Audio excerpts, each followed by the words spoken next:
Another school day was filled with gossip again. Our protagonist's classmate asks him that he doesn't want to become like him, does he? Tanuki, looking at the pages of a book with disinterest, doesn't understand what they are talking about. The guy standing next to his desk nods towards the window. From there, he looks at a girl in the neighboring building. She is dressed openly, even beyond the bounds of decency, completely ignoring the school uniform. The classmate says that he means her, a slutty girl from the neighboring school for all sorts of riffraff. He continues to comment on her appearance, emphasizing that it looks pathetic. Tanuki turns to the window as well, and it is at this moment that the girl seems to start staring back at them. Immediately pretending to be fools, the guys put on smiles and wave at her for some reason. After looking at them for a few seconds, the girl who became the subject of discussion turns away and goes deep into the corridor. The guys are amazed by this total disregard. They find the girl unfriendly, still making fun of her. One says that he is very sorry that she is like this, because the girl is really hot. In his opinion, she looks like a typical flighty person. It's quite ironic that their school with the highest average score is next to some kind of cesspool, in the form of a school where the very same one being discussed studies. Apparently, the students there do not think about their future at all. Tanuki's classmate even envies this to some extent. The second one only nods, saying that the road to people like her is one way. Tanuki is starting to get annoyed by this discussion, but he remains silent, and the guys don't stop. The conversation turns to the fact that the only goal of such girls is to find a sugar daddy, and as soon as their face is covered with wrinkles, to play the victim. The interlocutor comes to the conclusion that these are something like night butterflies. Tanuki is tired of being silent. He looks up at his classmates, his eyes dark with suppressed emotions. He only says one phrase, "How vulgar." But it already makes the conversation startle and surprise. He calls on his classmates to stop making up all this nonsense. His voice sounds low and rather threatening, which makes one of the speakers nervous. He doesn't understand what happened to Tanuki. The guy himself only now came to his senses. Our hero made a mistake when he decided to get involved in this exchange of gossip and caustic words. He tells them to forget and not take his words and actions into account, to which his classmate is surprised that Tanuki just got worked up for no reason. Not wanting to develop this topic any further, the guy agrees with this statement. They say that his reaction was really unexpected for them, even frightening.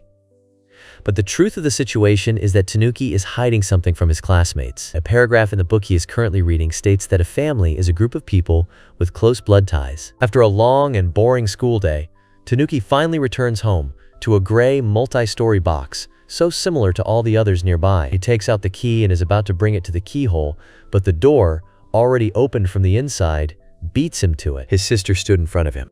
The same girl of easy virtue from the neighboring school, who was so hotly discussed by his classmates today. He intends to say in the best traditions of Japan that he has returned home, but the girl interrupts him, telling him to get out of the way so as not to block the way. Tanuki apologizes to his sister, and the next moment he asks where she is going. There is no hint of great family love here. The sister says that it is definitely none of his business, and her curiosity disgusts her. Tanuki is embarrassed by her aggression because he only asked a question. The girl again only answers that it is none of his business where she is going. Tanuki sighs. If it is a secret, then let it remain a secret. It tells him to stop bothering her with his questions and attention, to which the guy frowns and simply asks the girl to be careful. As he watches his sister leave, his attention is accidentally drawn to the store tag on her jeans, which he immediately tells the girl. She shudders and freezes. She clearly did not want the price of this purchase to be made public. She asks again, and our hero in the meantime takes a closer look at the price tag. It says 2,000 yen, he reads it out loud. The girl is silent and doesn't answer. However, reaching back with her hand, she feels the tag and with one sharp movement tears it from his pants, crumpling it in her palm and clearly regretting her mistake. Tanuki looks at his sister questioningly, expecting at least something from her. But she only looks at the price tag, as if she hopes to find answers to all her questions there. Clutching the unfortunate piece of paper in her fist again, the sister turns to Tanuki, immediately throwing a question at him about what he is staring at. She also calls him completely sick, and the expression on her face at that moment perfectly shows who is the offender here. Tanuki is completely shocked by such a claim, stands and does not move, does not even pull up his school bag that has slipped off his shoulder. As she leaves, the girl wishes him to lean back.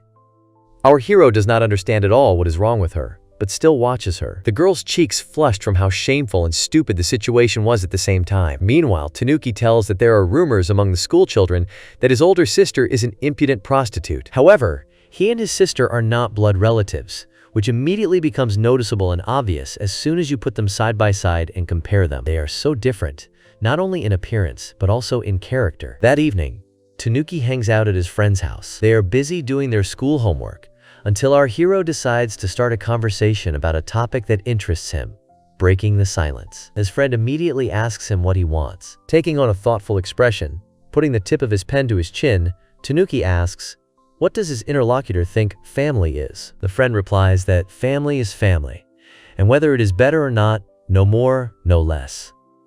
The guy wonders if it would be more correct to ask what Tanuki thinks about her. Lowering his head, he acknowledged his friend's rightness and thought about it. A friend asks how he imagines a family. Tanuki quickly replies that it should be something special. Realizing where this conversation was headed, the classmate assumes that Tanuki is worried about his sister, which the guy himself confirms. The friend laughs, not surprised that he is right, because they have known each other for many years. Tanuki says that lately he simply doesn't understand his sister, that every attempt to talk turns into a squabble, and that she has also increased the distance between them. And all this despite the fact that she is part of the family. The friend, clearly not wanting to listen to problems of this kind, jumps to another topic, saying that it is all not so important. He shows Tanuki a frame from the new manga Teach Her a Lesson by his favorite author, Myoban Sensei. However, Tanuki cannot figure out at all why he needs this information and what it means. The shocked guy opposite him jumps up from the table, not believing his own ears, because Tanuki has really never heard of Teach Her a Lesson. He is unhappy that he is raising difficult topics in a conversation with a classmate, and the latter switches his attention to something else. He, as a sommelier of doujinshi, decides to explain to Tanuki, teach her a lesson. Our hero reminds that the guy is actually underage, and then asks why the hell he then reads all sorts of erotic comics as if nothing had happened. In response, he is called ignorant. With a truly delighted and proud look, he explains that the manga Teach Her a Lesson is about making a cheeky, strong-willed girl accept defeat. Tanuki says that sounds scary, to which he is called an amateur. With the air of a truly enlightened man, the friend ends his explanations with one most important fact. The more impudent the girl is, the sweeter and more frank she will become once you break her pride. Tanuki complains that he understood absolutely nothing from the entire tirade that was being broadcast to him here. Covering his face with his hand, his friend realizes that this is still a bit too much for Tanuki. But then he asks if he doesn't think that this is the answer to his problem. A classmate says that he can teach his sister a lesson. Tanuki goes into deep thought, not hearing or reacting when the guy calls him and asks if he understood everything and if he needs to explain everything again. Later that evening, Tanuki's entire family gathers for dinner together, all but one person. The smell of rice and fried vegetables wafts through the kitchen. The father exhales in admiration, exclaiming that today, too, Mom's food looks delicious. Tanuki reminds him that the man says that every day, to which Tanuki replies that you should always say what's on your mind. Mom, tearing herself away from her work and putting plates on the table, asks the boy to go and call his sister to the table. Tanuki quickly makes his way to the right room and knocks on the door, but receives silence in response. He calls his sister and explains why he came. However, there is still no sound from behind the door. Tanuki thinks out loud and comes to the conclusion that the girl simply might not have returned yet. But then, from around the corner of the corridor, she suddenly appears and tells her brother to shut his mouth. Happy to have found her, the boy turns to his sister. He says that everyone is waiting for her for dinner, but she refuses, turning away from her brother to the front door. The girl is dressed very revealingly, openly. She is clearly planning to go somewhere and have fun, and not have dinner with her family tonight. Tanuki does not understand her behavior.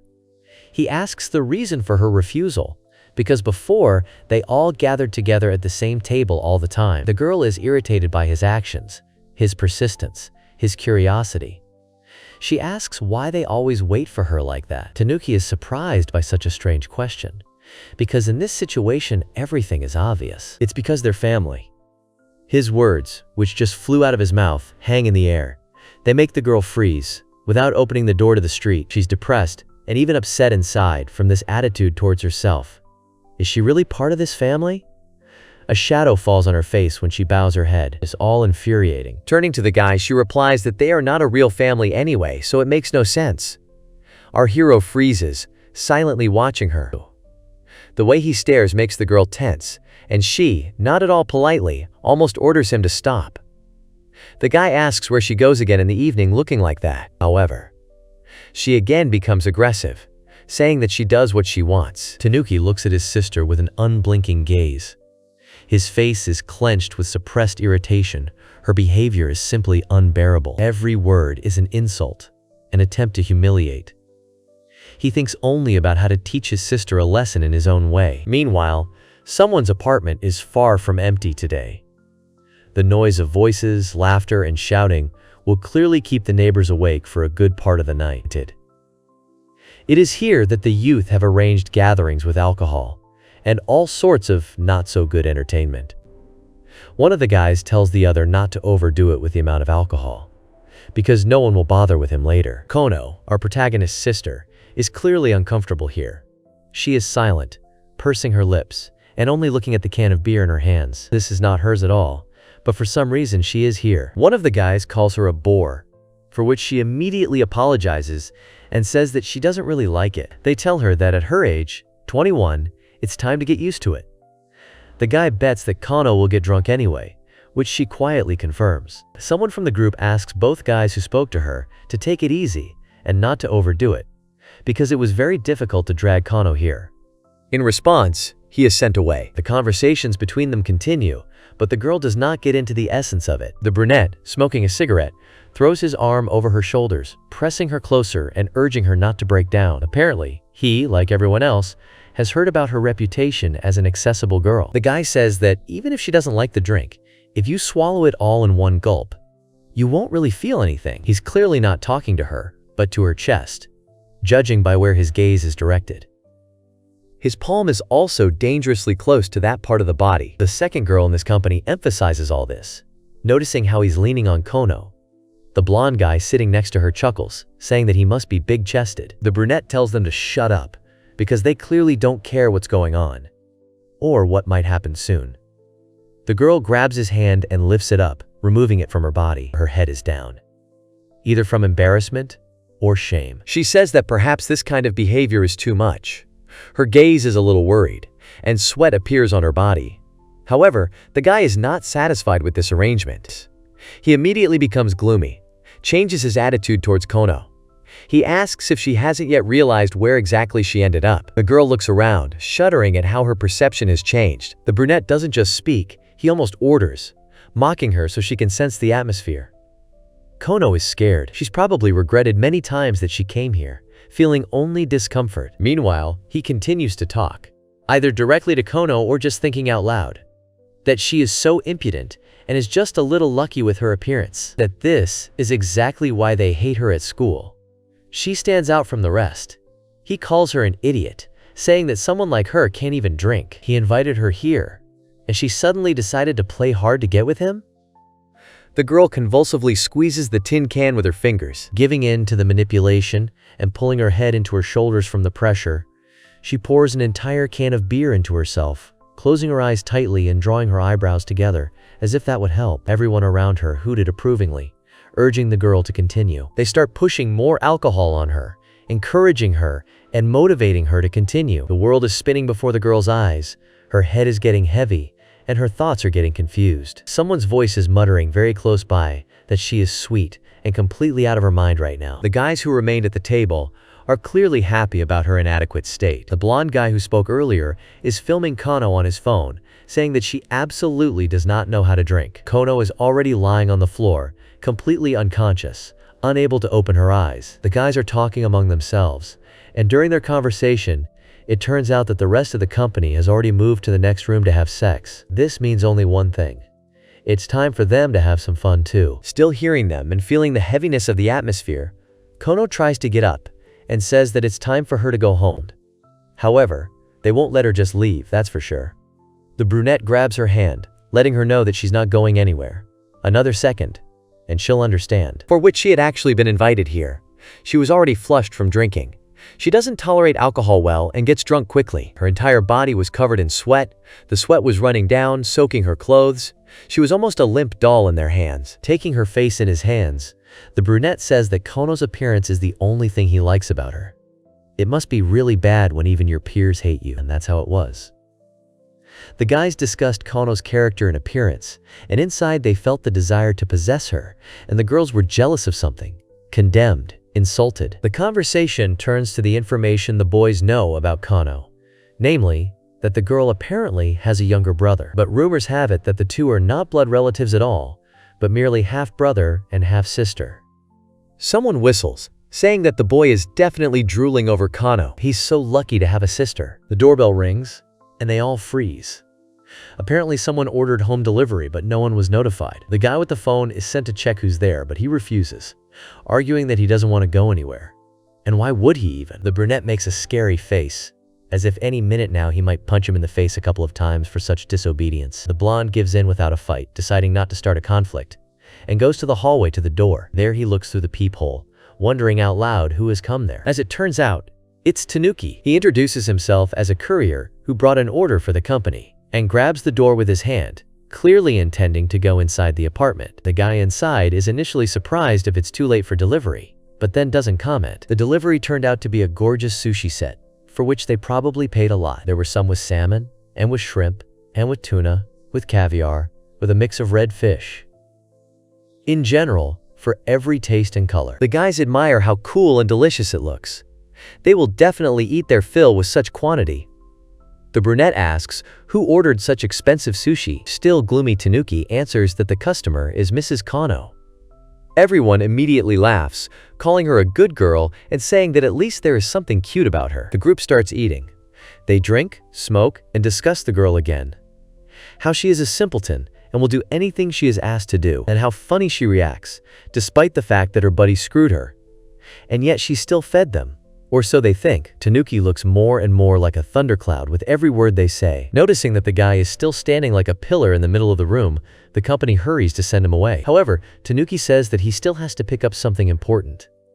They do not contradict him, agreeing, but joke about the fact that rich people have their own quirks. Tanuki walks determinedly from where he stood near the table to his sister. He picks her up as if Kono weighed nothing. She is flushed, drunk, and unconscious. Our hero says he is taking her. However, the brunette, who had abruptly thrown away his cigarette, squeezes his shoulder with his palm, slowing down and asking where he was going. He lays claim to Kono, saying that it is their thing, while the guy looks very dissatisfied and irritated. Tanuki does not react to his attacks. As soon as Tanuki turns around, it dawns on the guy that he is the same Kono brother that was rumored. Everyone immediately starts laughing at this situation, asking why he is rushing to help his little sister. The brunette, smiling his lousiest smile, tells him to put the girl back in her place. He was already very angry that Tanuki interrupted them at the most interesting part. Suddenly, Tanuki, who had been silent until this very moment, speaks up. He says that the brunette is a second-year student at the College of Technology. His name is Yuhei Kirya. The guy visibly tenses up, not understanding what is happening now. He lets go of the other guy's shoulder. Taking a step back, Yuhei looks at Tanuki with an almost mad look, panic, and even fear surging in the depths. He immediately asks how he knew his name and university. He assumes that Tanuki decided to intimidate him because of the whole Kono situation. However, if that information was publicly available, then Tanuki goes on to give out literally someone else's biography, his date of birth, blood type, height and weight, even his foot size, what schools he attended, and what clubs he attended there. Even that, he became a bully because of a knee injury in high school. The brunette calls him mentally ill, but Tanuki continues to speak as if he doesn't hear him. That Yuhei works in Isekai, but from time to time he still doesn't have enough money, so she robs her own mother. Then, unable to stand the squabbles with this woman, the guy hangs around the houses of his buddies. He also remembers what happened 2 years ago. But the brunette is already boiling, and literally orders him to shut up and answer how he knows all this. Tanuki, completely indifferent to the situation, only replies that these are just rumors. The same as the rumors about his sister, Kono. After all, rumors easily spread around the area, and Yuhei, apparently, was acting weird in plain sight. Just before he leaves, Tanuki suddenly asks, with no sympathy at all, if everything will be okay with Yuhei. Because his friends were right here in this room the whole time. They heard every word. And now they know everything. And that's very bad for the guy, especially if he lied a lot and acted tough. He's sweating and nervous. It seems like he's finished. Tanuki carried his sister home, leaving her right in the hallway in front of the front door. He looks at the girl and keeps thinking what to do next. Wake her up or leave her to recover on her own? However, Kono herself gradually comes to her senses. After blinking a couple of times, she opens her eyes with difficulty, groaning from the heaviness of her head and the lethargy in her body, which makes it difficult to do anything normally and not just fall to the floor. Our hero calls her, emphasizing that she might catch a cold if she continues to lie on the cold floor in the hallway. She raises herself up on her elbows and turns in the direction of the voice, confused, her gaze meeting that of her brother. As if he had nothing to do with it, he asks her why she is lying there, by the front door. He looks down on her with superiority.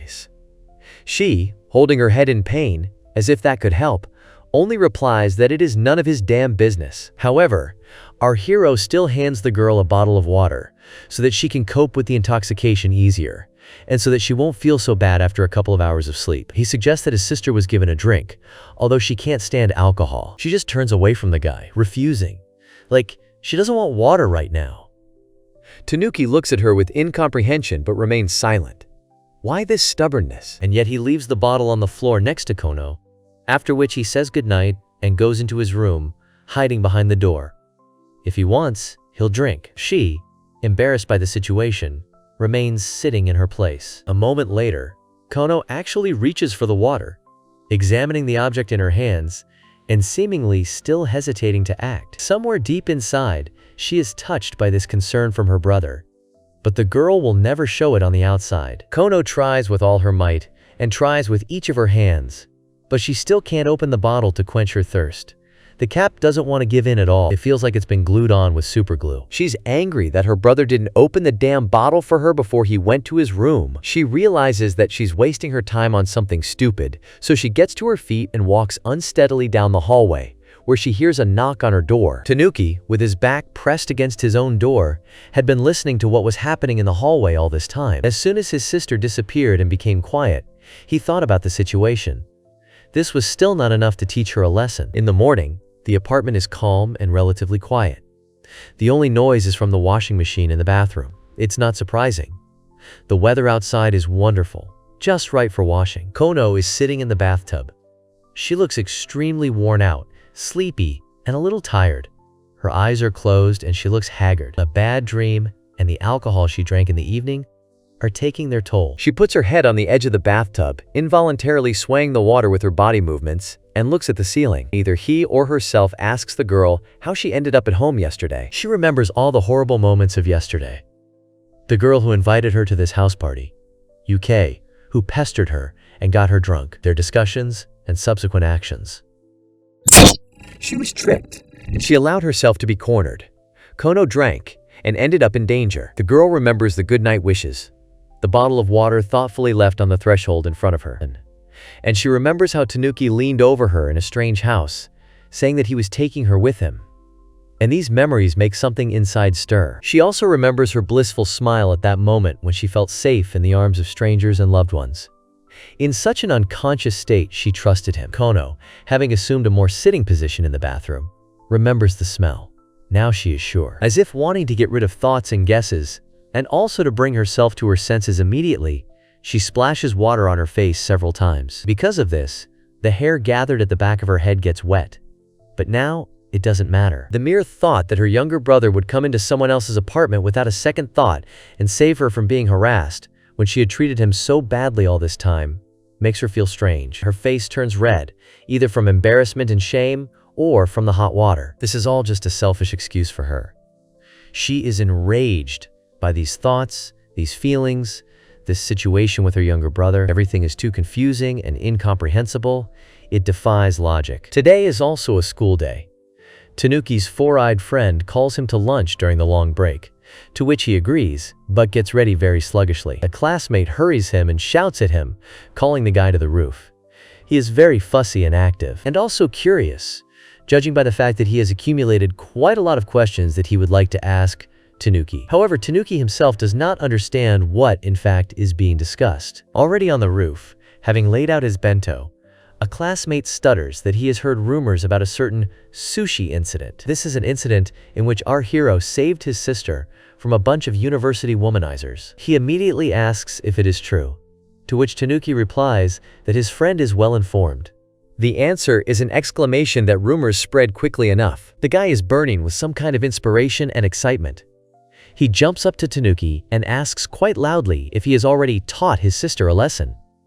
Tanuki looks dejected. He probably wouldn't mind just eating in peace. With shining eyes, the friend clarifies that we are talking about Tanuki, so he has already worked out some strategy, which is what he is asking about. However, our hero remains silent, methodically chewing a piece of meat from his lunch. The friend demands more details about the whole incident and the consequences that follow from it. Suddenly, he falls into his fantasy and sighs at what he sees there. He assumes that Tanuki might decide to use force against his sister, and thus teach her a lesson directly. However, the boy finally speaks up so that his friend doesn't come up with something even more absurd. He just says that he simply doesn't like it when people just start making up all sorts of nonsense about his older sister, about Kono. Feeling some guilt, the classmate immediately deflates, as if he was directly involved in spreading rumors. He apologizes to Tanuki and turns away. However, Tanuki continues to talk. That it was thanks to this that he was finally able to start acting. The friend becomes active again. Rumors say that his little sister is a dirty and easy girl who throws insults at you whenever she opens her mouth.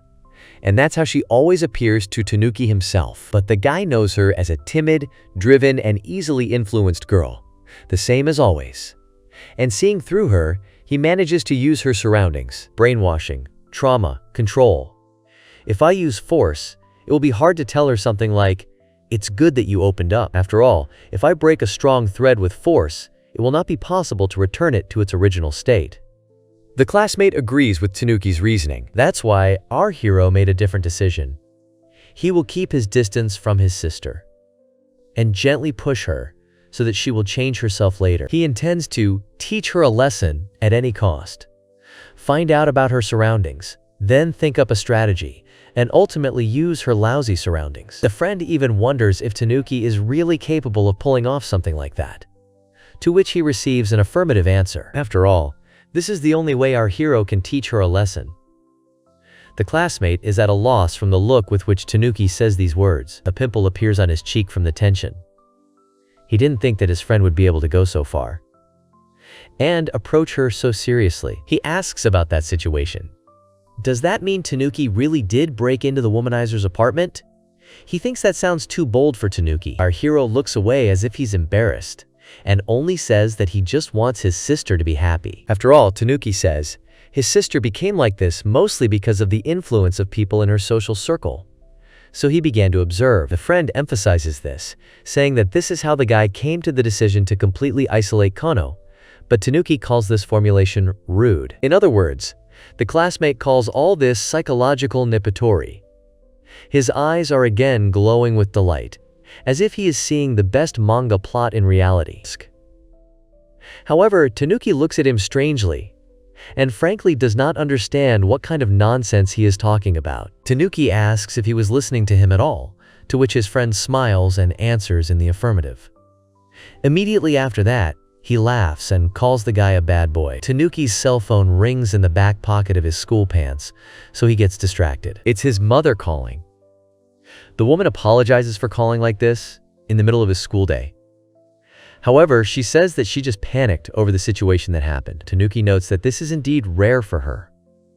He asks what happened. She hesitates, but he still informs Tanuki that his sister has lost consciousness. All the colors immediately leave the guy's face. He becomes terribly pale, and his pupils narrow from fear for the girl. He sighs and already goes over a bunch of options in his head about why this could have happened. Having already returned home, Tanuki finds a medical mask in the bathroom and puts it on himself. He takes a tray with food for, as it turns out, sick Kono, and knocks on the door of her room, asking if he can come in. However, there is silence in response, so the guy pushes the door, warning about the one who is still coming in. His older sister, rumor has it that she is a loose girl, has caught a cold. When she sees her brother, she immediately asks if he has come to make fun of her. Kono does indeed look unwell.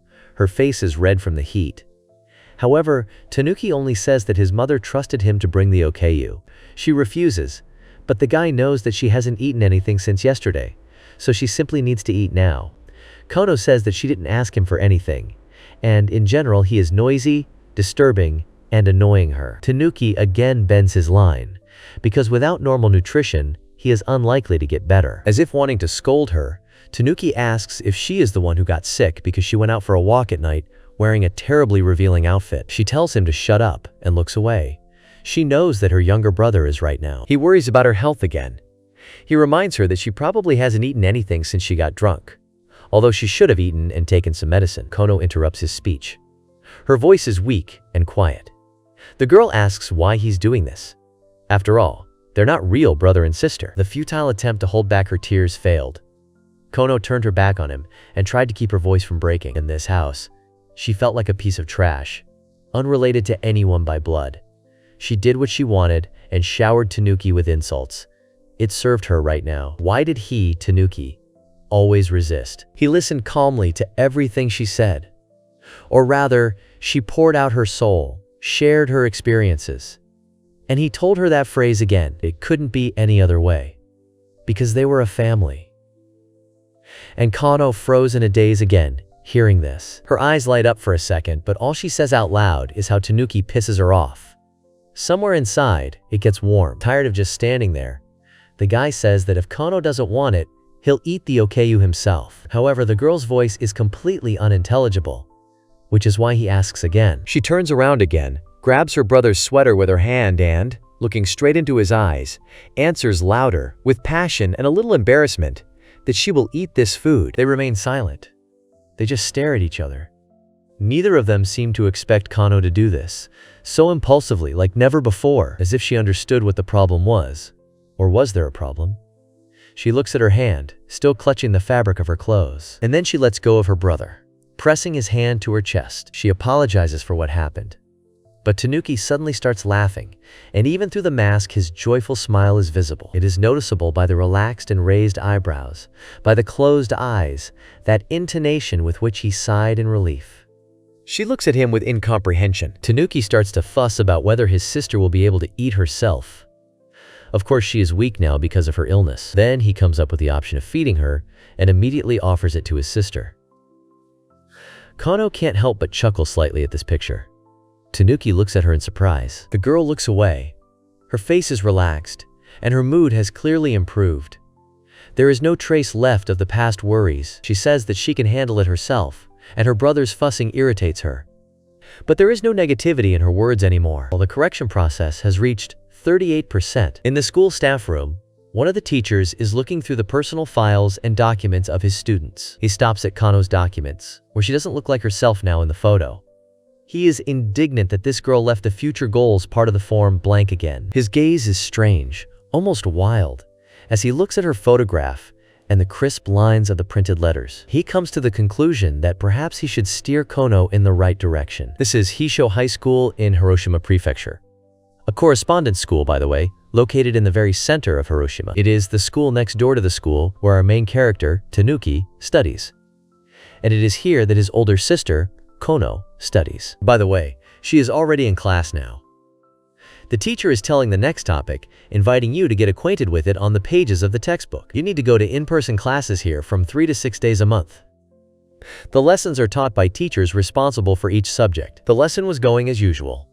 The teacher was explaining a new topic, someone was writing things down, someone was just listening. Kono was enthusiastically writing something down.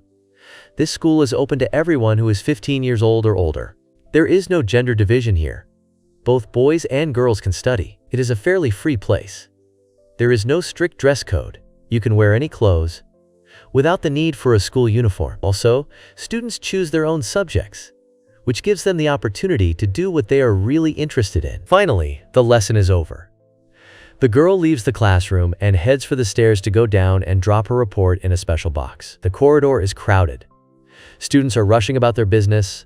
Some are meeting with friends, some are complaining about the study routine. There are conversations about how difficult the assignments are, and how tiring it all is. As Kono goes down, she comes to a wall with boxes for various items. Conversations are heard around her, and she can't help but notice one guy discussing with a friend how many credits he still needs to get. Not paying much attention to other people's conversations, Kano continues on her way. In her hands, she holds tightly an envelope with a report, which she simply needs to put in the right box. She quickly throws in her envelope and is about to leave, but her gaze involuntarily stops on an elderly woman who is standing by the wall with boxes. The woman is clearly confused.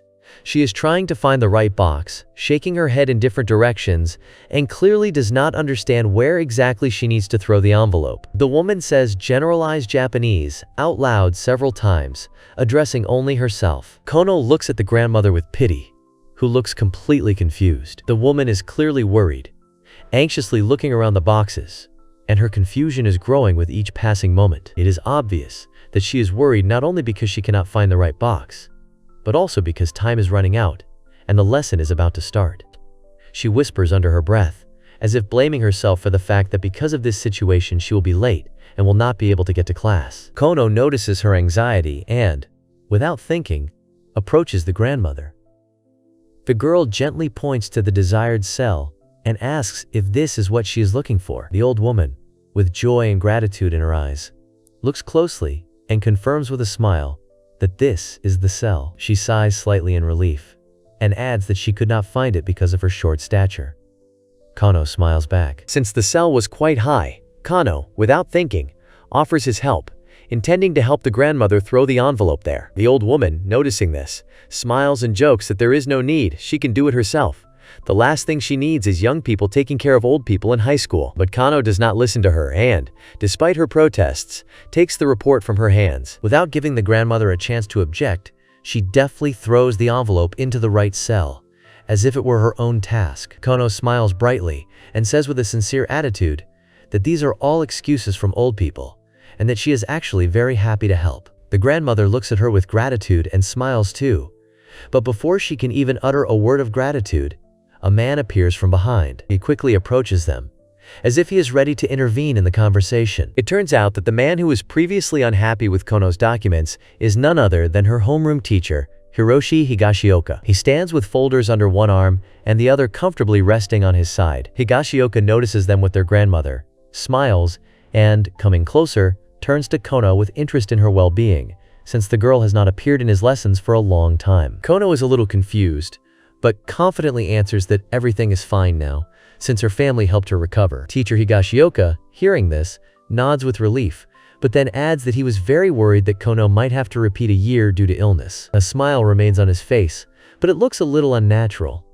Kono, unable to find the right words, apologizes. Grandmother is still standing nearby, watching their dialogue, but feeling superfluous. The man suddenly takes out a piece of paper with a form with future plans on it and shows it in front of him. He looks at Kono and, slightly bowing his head, says that she needs to come to his office for career guidance. A close-up shows a coffee machine with a mug placed beneath its spout, as a man offers to make coffee and tells a woman to sit over there.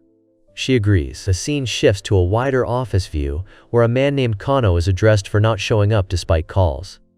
A woman expresses relief at seeing him after his absence. A woman, sitting alone on a patterned couch, places her hands on her lap and looks downward. She appears contemplative or uneasy. The atmosphere is quiet and tense. A man standing holds a cup and talks about teachers having better things to do and finding the meeting difficult. A seated woman listens silently. Another man, with a wide grin, questions if the man understands his disruptive impact on everyone. The scene revolves around conflict and accountability in a meeting setting. A woman with long hair and pointed ears looks up with a sorrowful expression, tears visible in her eyes. She wears a dark shirt with a graphic design and a choker. She apologizes quietly. Close-up of a man with a strained smile and flushed face portraying unease. Text indicates this expression as one of being cornered. He verbally expresses concern towards someone named Kono. A girl with long hair and a dark outfit speaks to someone named Komaru Kono, questioning if she wants to pursue education further and advises considering her age. Another voice calls Komaru a special one, mentioning key words granting access to an expression only Komaru can give. A clenched fist tightens in frustration. A man smiles while telling someone they would be a burden to their family. A woman looks down sorrowfully and apologizes. A man's eyes narrow as he tells someone to stop provoking him. Another character reassures that apology is unnecessary. Two others discuss how sensei wants Komaru Kono to focus on her studies and graduate soon. Komaru is noted to have low self-esteem. A hand holds another gently, emphasizing care and concern. One character states that despite special circumstances, no one wants their family to face problems. A man with glasses leans towards a young woman with light hair and earrings, speaking while she appears anxious and hesitant. The scene shows the man claiming that only sensei understands Komaru's feelings, while text describes Komaru as a solitary person unable to speak up about her family environment. Close-up of a girl showing disgust, her eyes wide and mouth slightly open. Another character confidently affirms support with a smile. Rejection meets unwavering backing. A young man with wide eyes and a sweat drop on his face looks surprised. A female figure with flowing hair moves away rapidly. The text asks if she rejected him. Gist: the man wonders if he has been rejected. A man sits on a couch, asking a hesitant woman about her career plans. She avoids him and says she has to go to her next class. The scene shows a tense conversation, ending abruptly. A character with long hair and an earring holds a phone close, focusing intently on the screen. She states her intention to discuss something important with her family. A classroom door labeled with the name Komano slides open. Someone speaks with a cheeky tone, a first for Kono. An observer notes this change in Kono's behavior. A boy with wide, intense eyes and a broad, unsettling smile speaks confidently. He mentions a sensei who will help someone understand. The atmosphere feels tense and eerie. A close-up of a worried individual's eyes appears amid a chaotic background with large percentage figures. Speech bubbles accuse the person of causing problems and warn of being a burden to their family. The scene conveys tension and conflict through visual intensity and dialogue. Characters' eyes show sweat and strain as they say one should consider their age and mention abandonment by their own daughter. Another character calls out, "Big sis!" loudly, with some decorative effects around the text. The scene conveys tension and a familial confrontation. Panel shows a modern building under a partly cloudy sky, establishing the setting outside a residence. A girl stands on the sidewalk facing two boys near a gate entrance. One boy scratching his head while the other raises a hand slightly. Dialogue bubbles indicate the boys address the girl as Big Sister and ask if she is going home, suggesting a familial interaction and impending departure. A man expresses surprise with a sound, while a young man looks puzzled. A blonde woman appears silent and slightly sweating, then shows mild surprise. Another man enthusiastically greets, recognizing the woman as Tanuki's sister. The blonde woman questions the greeting's sincerity. Gist: introduction of characters with a sudden enthusiastic greeting. Two boys notice their sister's red eyes and ask if she was crying. Sister looks surprised and blushing, standing in a dark forest setting. Gist: boys ask sister if she was crying due to her red eyes. A girl turns away with long hair flowing, telling someone to begone and not to look at her. A boy responds silently. Another boy comments that it's not hard to see. Gist: the girl rejects attention while boys react. Two boys follow a girl, trying to catch her attention.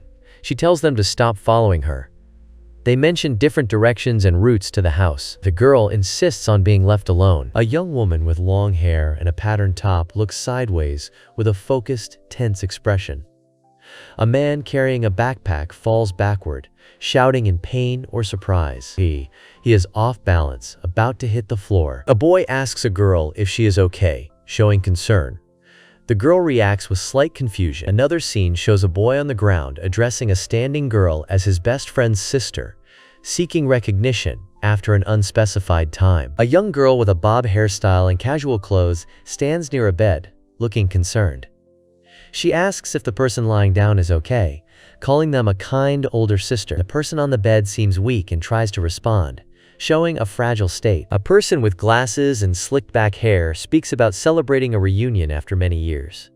They suggest taking a detour to get something to eat, smiling with enthusiasm. Dialogue reveals a mix of reunion excitement and invitation to share food. A giant ice cream cone with the word "take cup" is shown reflecting light.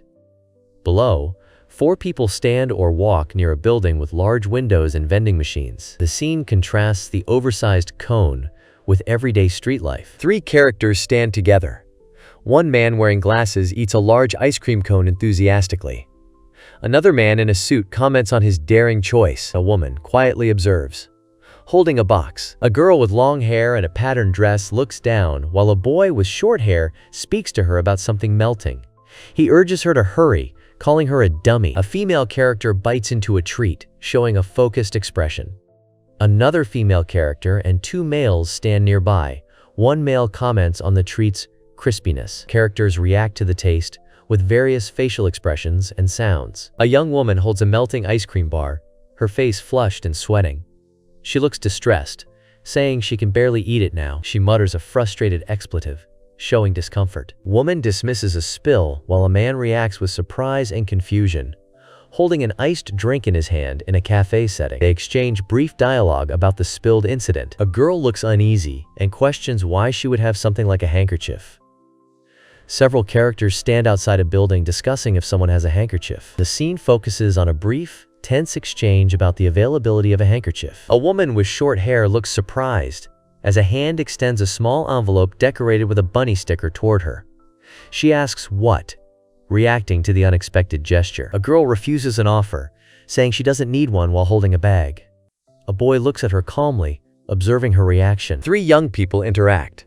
One asks another if they will walk home sticky and questions if they have anything to clean themselves with, noting the trip home will take a while. Woman holding an ice cream speaks firmly to someone, telling them to stop being noisy and meddlesome. She appears slightly flushed and sweaty, with long hair and a revealing outfit.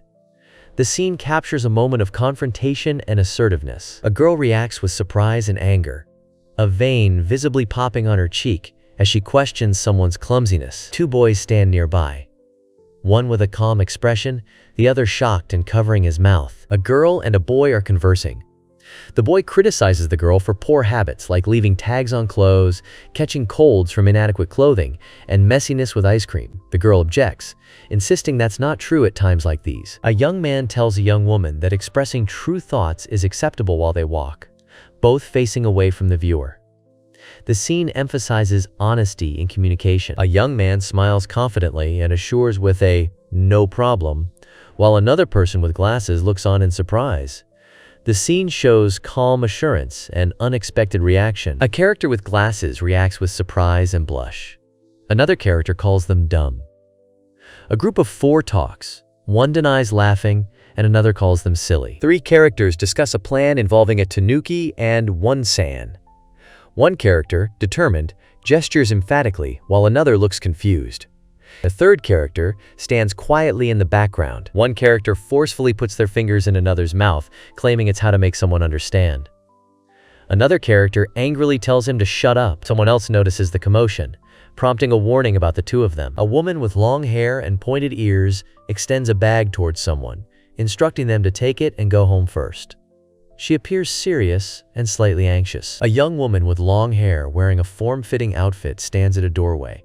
She says she came for her bag, greeting someone inside and noting a long absence. The environment outside suggests a residential area with a balcony and trees visible. A character says they are coming, expressing anticipation to see Kano and suggesting taking a shot. Another character invites them to come in quickly, hinting at leading them on. A girl accepts a piece of clothing handed by another. She thanks and states she is leaving. The other person says it wasn't that difficult and offers the item back. A young man with intense eyes and a slight smile tells someone he will not let them leave. A girl nearby looks surprised and questions this. A girl expresses worry about Kano as she holds a purse, and a boy turns away, saying he will contact everyone.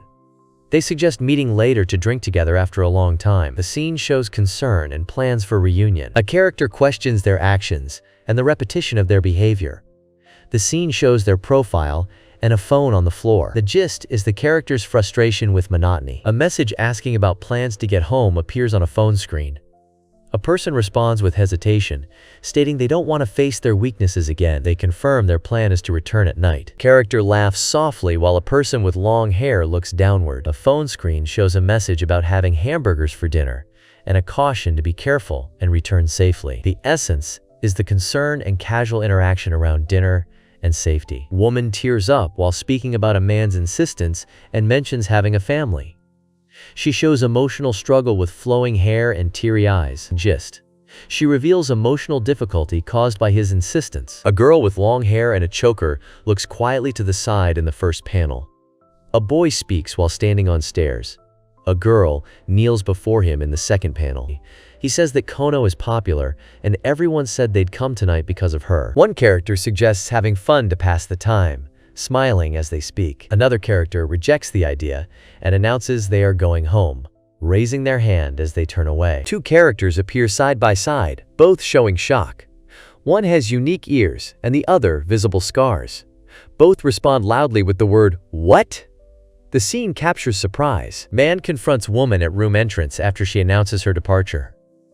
She stands with her back to him, holding a pair of gloves and a purse. Conversation reveals tension over her decision to leave abruptly. A woman with long hair responds firmly that she is not coming back anymore and mentions a hamburger steak and a virgin waiting for her. A girl reacts with surprise and curiosity. A man announces he won tickets to Hot Springs. The girl questions where the man's parents went. The man clenches his fist tightly. Plate holds a neatly arranged hamburger patty with a glossy sauce drizzled over it. On top sits a round poached egg and a small amount of shredded garnish. Lettuce leaves and 2 cherry tomato halves decorate the dish's upper edge. Girl shows cooked food to boy, expressing pride and asking for his opinion. Boy looks thoughtful, responding briefly. Girl seeks reassurance. Boy gives a small smile. A girl smiles and tells someone they did a great job.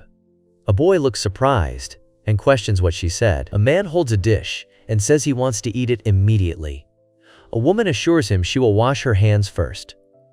They stand in a room with wooden floors and a sink. A young boy looks surprised and slightly worried, with a drop of sweat on his face and an ellipsis in a speech bubble above him. He wonders if his older sister has returned, questioning aloud. A woman touches her face while thinking about changing her expression.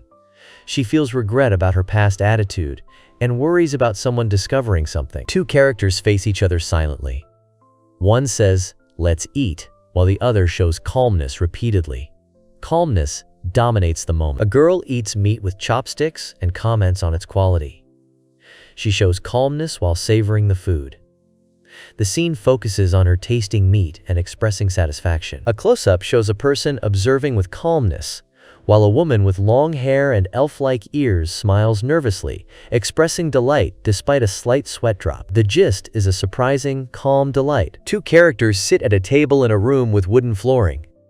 The male character addresses the female as Big Sis while she eats, telling her not to force her appearance. A girl reacts with shock and demands clarification, questioning what was said. A boy remains silent, staring with an unreadable expression. A girl reminisces about her big sister trying to hide her feelings since childhood. She notes her sister gets tense, her brow creases, and her voice drops slightly when tense. A close-up shows a young man speaking with concern. He points out a girl who looks distressed, suggesting she feels guilty about recent events. Her teary eyes reinforce his observation. A girl with earrings and long hair speaks remorsefully, confessing she hurt someone repeatedly while struggling with feelings of inferiority. She expresses inability to change and feels horrible about it. Three siblings sit around a table filled with food. One brother explains that family means fighting, reconciling, and enjoying meals together. Two sisters listen attentively as he smiles and speaks. A girl observes a boy sitting on the floor, hugging his knees. She notes him struggling and regretting, creating a tense atmosphere. The scene centers on emotional conflict and inner turmoil. A young man with layered hair smiles slightly, speaking with a calm expression. He wears a hoodie, and a speech bubble shows him questioning how they grew up together. Clouds or smoke encircle part of the bubble, emphasizing his words. A young person tastes food and thinks it is delicious. Another small figure comments quietly, and a third person looks on silently. The scene centers on enjoying the meal together. A smiling girl with long hair and pointed ears speaks with playful amusement. She appears slightly blushing, showing fanged teeth as she addresses someone as Lil Bro. Dialogue suggests a teasing character trait. Gist: a girl teases her younger brother playfully. A character expresses a strong desire to make their older sister understand something more deeply. The scene highlights the importance of communication between siblings. The focus is on emotional connection and understanding. Young man speaks about his elder sister. Close-up of chopsticks holding food, someone eating.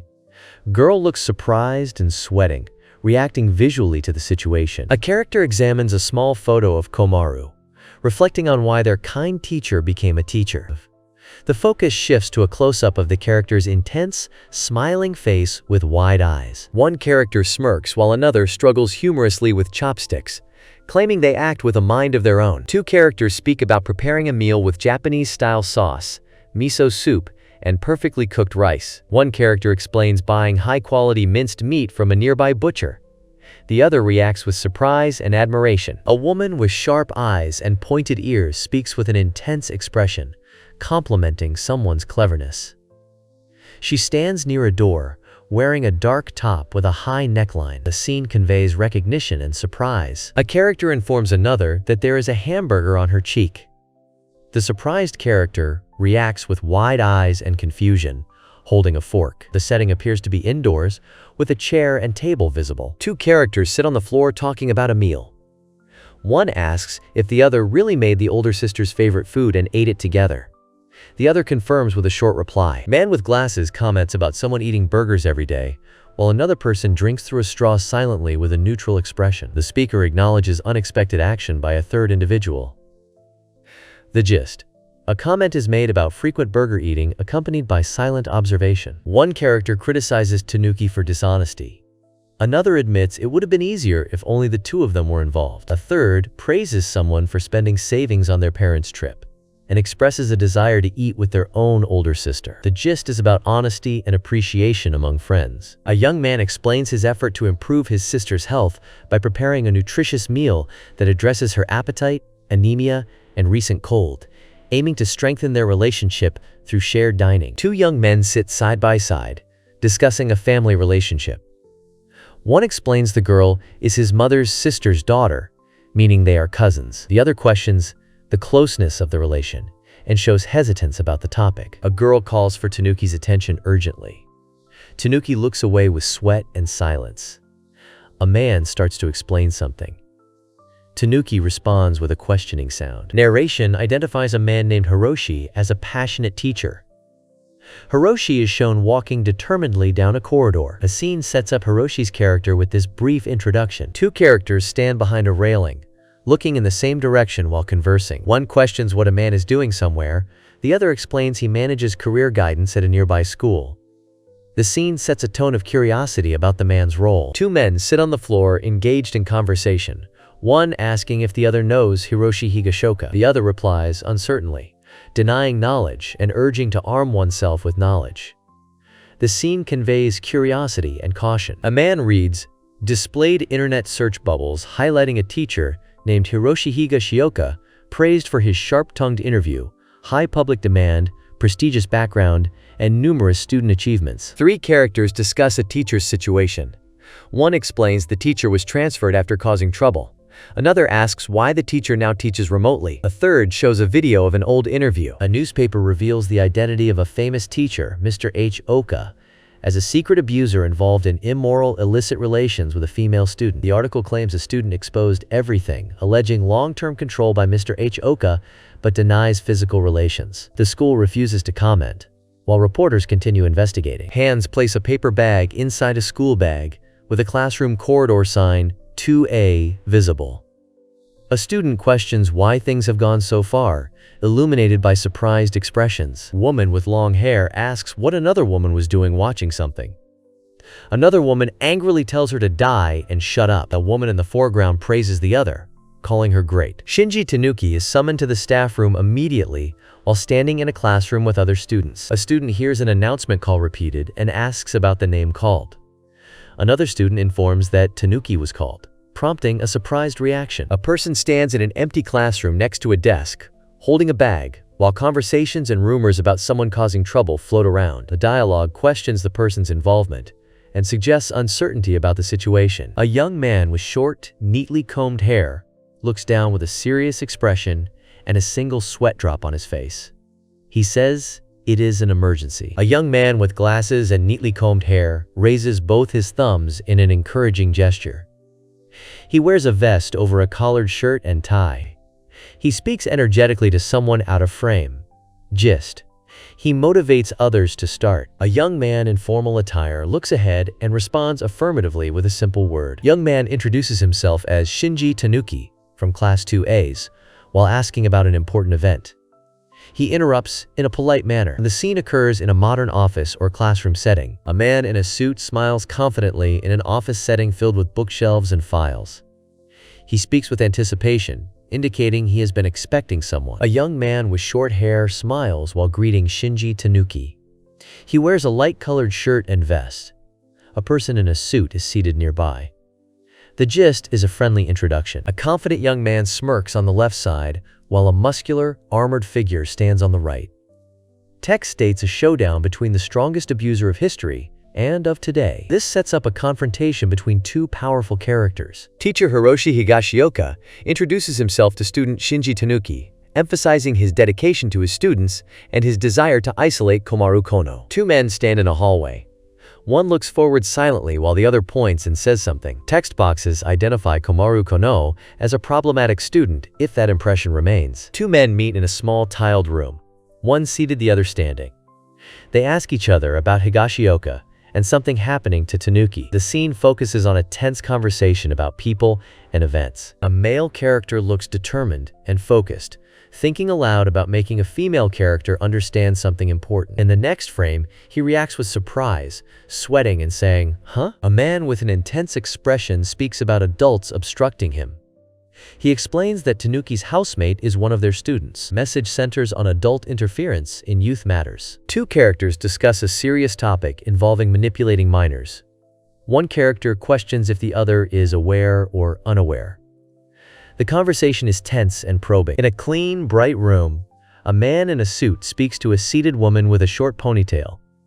He addresses her formally, indicating he knows her well. The woman confirms she understands and shows no concern, mentioning she has heard the full story from others.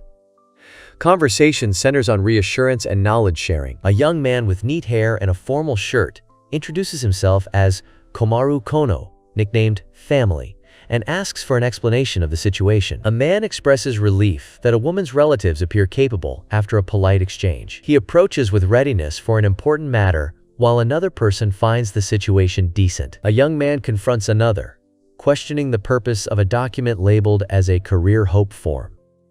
Two others observe the exchange silently. Tension arises over the unexpected handing of the form. Three men discuss a person who has undergone career counseling repeatedly, while another man sits, reflecting thoughtfully. One admits being at a loss, highlighting their uncertainty about progress. Two men discuss a sister's interest in cosmetology and the challenges she faces due to her age. One notes the other's reaction as negative. Conversation reveals ongoing fixation and original plans. Two characters discuss a teenage boy causing trouble due to living with a non-blood-related housemate. One warns about the consequences of not getting a stable job. Man with closed eyes and a wide smile talks about someone running off while saying they'll discuss matters with their family and telling others their siblings are family. The gist is someone avoided a situation by invoking family as an excuse. A close-up shows a character's lips forming the word family. Another text box questions how the subject will react next. A young man speaks about his older sister discussing something with her family. His expression is calm and thoughtful as he shares this information. One character tells the other that they are the one who changed Komaru. The second character reacts with wide eyes and says they understand. Two men in suits converse in a room with windows. One praises the caring family of a woman. The scene expresses admiration for family support. Two students exchange words in a school hallway. One expresses gratitude for coming to the school, calling the other troublesome. The other replies with a refusal, an intent to plan. A man in a suit speaks to an unseen person, instructing to give a printout to their sister and telling them to return to class. Text boxes imply a goal to become a perfect teacher by obtaining Komaru. One person stands facing another person seated on a chair in a modern office setting. The standing person addresses the seated one by name, signaling a farewell until their next meeting. Two students walk down a school hallway discussing an intense interaction with their homeroom teacher, who became awkward, causing one to almost laugh. Man with glasses expresses confusion about someone's unchanged behavior and questions how that person can keep working after causing a problem and disappearing. A young man looks at a paper while speaking about public high schools nearby. He questions if someone might be hiding due to a correspondence school. Conversation revolves around local schooling options. Two men discuss someone's character. One suggests that person remains unrepentant and arrogant, while the other questions how he knows this. The conversation revolves around a cautious guess about future behavior. Young man stands inside a brightly lit room with large windows. He holds a paper and speaks quietly, sharing unease about a situation. Gist. He expresses a bad feeling about the matter. A character with elf-like ears sits at a table, expressing discomfort from noises and hunger due to missing breakfast. She wears a shirt labeled Broken Kite. A girl with long hair tied in a ponytail looks slightly anxious. She stands before a background that appears to be a screen or a window with graphs or charts. Speech bubbles show a tense conversation with expressions of surprise and frustration. Character rejects praise by saying it is normal. Another expresses discomfort, starting to say they don't like it when something happens. A woman confronts a man, accusing him of messing with her and using tricks. The man replies that it makes him feel slighted. She questions if he means it personally. Two characters stand near a kitchen island. One speaks about deserving praise regardless of seriousness or ability. The scene emphasizes recognition and encouragement. A young man with short hair speaks with a gentle expression. He explains that he praises every little thing because that is just the kind of person he is. Background details are minimal, focusing on his face and speech bubbles. A character reflects on the unchanged nature of another, referencing a silly little face and a specific expression called Tanuki Shinji, he makes when honest. A girl with detailed eyes and earrings laughs while complimenting someone for not changing at all.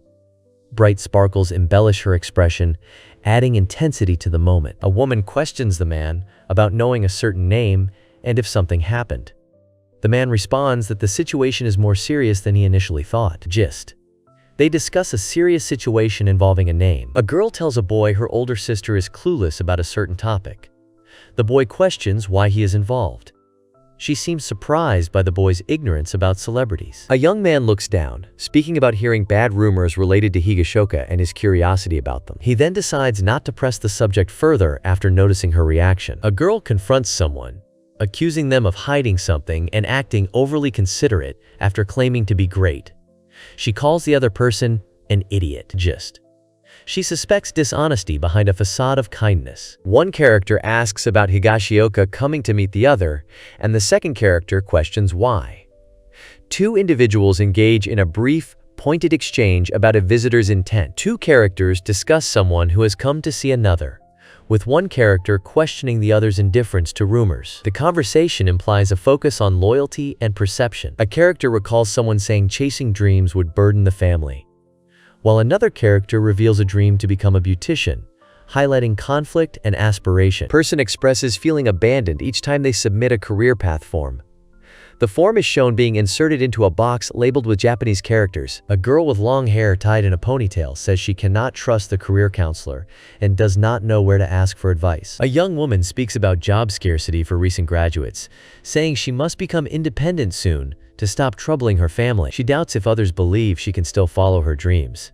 She reflects on how time passes quickly, especially when rushed. Younger sister apologizes for causing trouble and asks for her older sister's attention. Older sister reflects on unexpected efforts to connect. Dialogue reveals strained but affectionate sibling relationship. A young man tightly holds a woman's wrists while leaning in close, startling her. She looks surprised, and he reassures her firmly. Gist.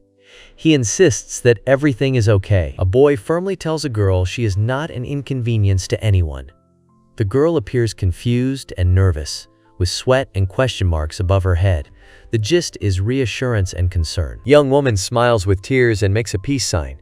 She reflects on her sister's dream 8 years ago of becoming a beautician, saying it was not reckless enough to give up on. Character tightly clasps another's hand, urging reliance on family. Close-up reveals a character's intense eyes, emphasizing seriousness. The main message encourages trust in family connections. Girl shows dissatisfaction and says something with a soft expression. Boy smiles and offers to make more hamburgers for her. Girl clutches boy's hand quietly, blushing. Gist. The boy comforts the girl with a promise. A girl angrily tells someone to stop touching her, calling them a virgin. The boy looks stunned and speechless in response. Conversation occurs amid an urban setting with a tall apartment building in the background. Several voices interact, expressing confusion, apology, and irritation. One character apologizes while others react with annoyance and questioning. A character nervously says the name H. Oka, while recalling their vague memories of their older sister. Another character aggressively states they know about the obsession with the sister, showing an intense expression. A student expresses hope for Tanaka's success, while another mentions the student sports event organization team. Two classmates invite someone to karaoke near classroom 2A. The focus is on student interactions and activities. Tanaka, a second-year student and sport committee member, cries out to someone, pleading not to be abandoned. His face shows distress, tears streaming down as he speaks. The gist. Tanaka fears abandonment and seeks reassurance. Male character urges others to join or cooperate, calling out to people. Another character asks if he should replace someone on a committee, causing a reaction from the first man. A focused young male student taps his watch anxiously, questioning why a male representative from another class has not arrived yet as a meeting is about to start. A woman identified as Mochizuki, a second-year student and sports committee member, states that someone hasn't arrived yet. A group of students discusses the concept of punctuality, questioning the etiquette of arriving early. The woman reacts with surprise, questioning the situation as original slacking. A determined character clenches a fist and urges everyone to take joint responsibility and write a thoughtful report. The character warns about the importance of presence for the meeting. Young male student enters the room apologizing for his tardiness and introduces himself formally as a second-year student from Class A named Shinji Tanuki. Teacher listens without interruption, acknowledging his presence. The scene centers on punctuality and introduction. Person demands the identity of another with visible intensity. Another calmly explains a plan to take Tanaka's committee seat, noting Tanaka's distraction with cram school. A third praises the attitude, affirming inclusion in the group. Two students sit chatting in a classroom. One asks about Tanaka's condition. The other answers that Tanaka is going to karaoke. They both seem curious and thoughtful about Tanaka's decision. A man apologizes for an abrupt change, explaining it is for his convenience. A woman asks if he requested the change, and he confirms. Two characters sit in classroom chairs facing each other, engaged in a conversation about someone's participation in a committee. One character expresses surprise, the other states a lack of surprise. A young man speaks, his face shown in profile. He says he didn't want to stand out either. The background is plain with grid lines. The Kuga High School compound is shown from an angled aerial view, with buildings labeled and arranged in a U-shape. Trees separate different sections, and a sports warehouse sits near the grounds. The diagram notes the presence of a main building, staff room, dining room, first and second school buildings, a correspondence high school, and a sports warehouse. A ground layout shows two adjacent high schoolers, with an unclear sports storage boundary. The narrator explains that joining the sports festival committee allows freer movement to catch a student named H. Oka. Two characters stand below the map, one explaining this arrangement to the other. A student sitting at a desk comments on another's imagination. Other students nearby react, involving one by the nickname Slack-Jawed Tanuki. A girl with short hair and a confident expression leans towards someone while speaking. She questions the listener about their lies and protection motives. The room appears tiled and sparsely furnished, suggesting a casual or school setting. Three students sit in a classroom, with desks arranged in a row. One student announces the start of the second Athletic Festival Executive Committee meeting. Another student states they will first review the current athletic festival. The scene focuses on the beginning of a committee meeting. Students gather in a classroom as one announces the Kuga High School Athletic Festival, emphasizing its importance and the large attendance of school officials each year. Coach addresses students in a gym or training area with punching bags. He stresses the importance of giving full effort to seize future opportunities. Students prepare to train seriously under his guidance. A man passionately announces the importance of the borrowed items race, calling it a beloved tradition and a make-or-break event. He emphasizes last year's winner attending a prestigious university and insists on making this event a success. Two characters discuss how the committee groups will be divided according to information in a document. They mention that representatives will be assigned by class and gender. Three individuals in a classroom sit at tables facing forward. A male figure instructs to work in pairs. The setting includes a window and a door, suggesting a typical school environment. A scene shows two figures viewed from behind, facing a classroom with a seated woman and another standing. Speech bubbles indicate instructions on role distribution and checking assigned roles. The setting suggests a formal or educational environment focused on organizing tasks. One panel shows text explaining the organizing committee prepares necessary items for the sports festival, while another panel partially displays a document titled Sport Festival A, with sections on the operation and guidance groups. A young man stands on a staircase landing, speaking about gaining the ability to act legitimately and move freely now. Students gather in a classroom with tables arranged in a U-shape. One student stands near the door while others hold papers and converse. Discussion centers on preparations and committee participation. A young male character with short hair looks back while someone calls him by the name Tanuki. The character begins to say something, indicating a sequence of events with "first" and hesitation with "but for that." Mochizuki stands by a doorway, slightly smiling, while asking if the luggage is in the classroom. Scene focuses on interaction about luggage location. Gist. Mochizuki inquires about luggage placement. Two students walk along a hallway lined with classroom windows. One expresses a desire to talk and relief about sharing a committee. A young woman and a young man stand indoors near a window. He asks if he can ask something, and she agrees, inviting him to speak. A man with short, light-colored hair questions another person named Mochizuki, asking about their motivation. He looks serious and stands indoors near a door. A girl looks away thoughtfully while mentioning "big sis."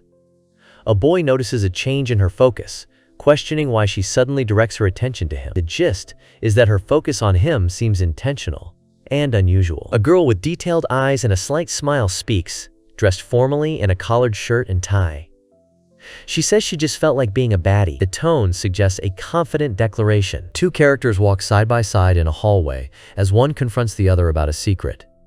Speech bubbles reveal a conversation about attention and silence between them. One accuses the other of not looking them in the eye, despite efforts to gain attention. A woman with short hair and a hairpin smiles slightly while standing indoors.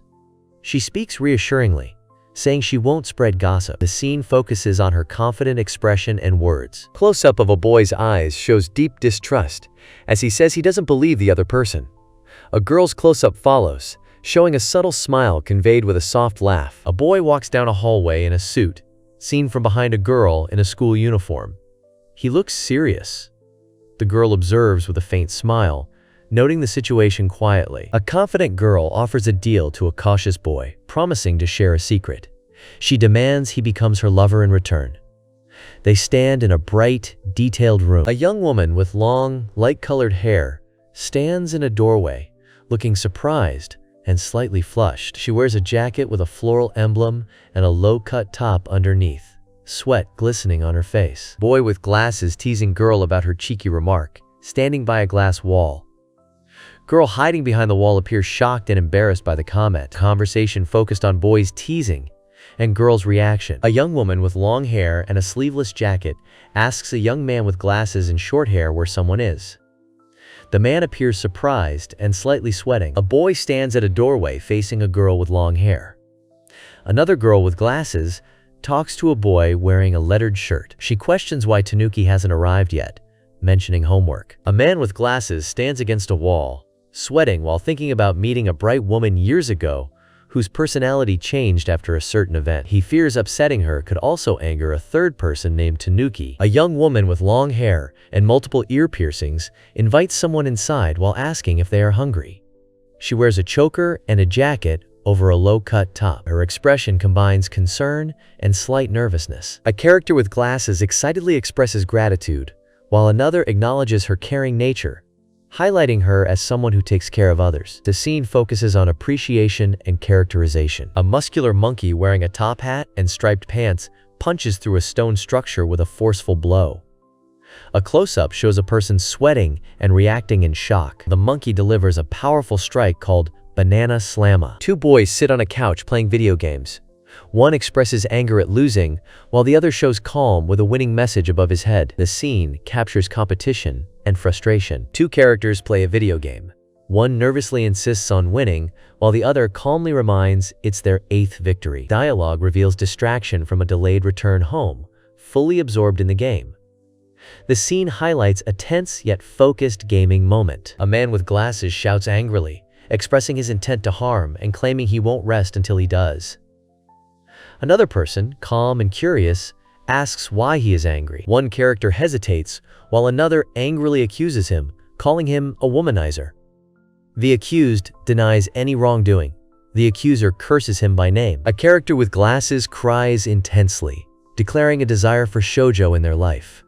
Another character questions this behavior with confusion. The scene centers on emotional expression and interpersonal reaction. A young woman sits with an annoyed expression, responding to someone calling her noisy and asking when they will study together. She mentions the other person invited her and complains about the delay.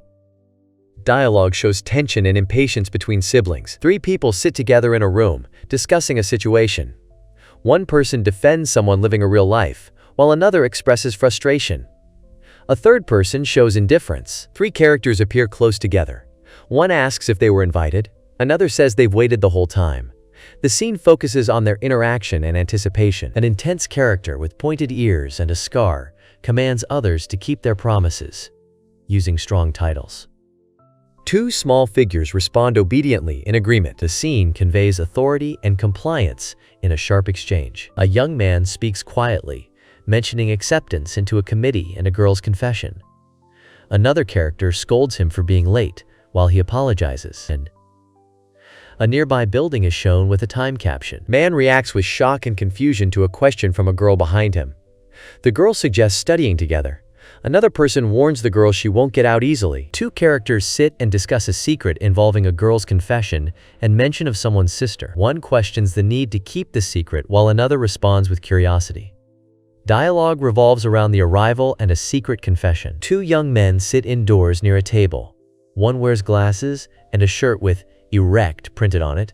The other looks at him while speaking. A speech bubble indicates the second man accuses the first of being seriously in love with his sister. A young man looks downward, speaking softly about his desire to be honest with his older sister.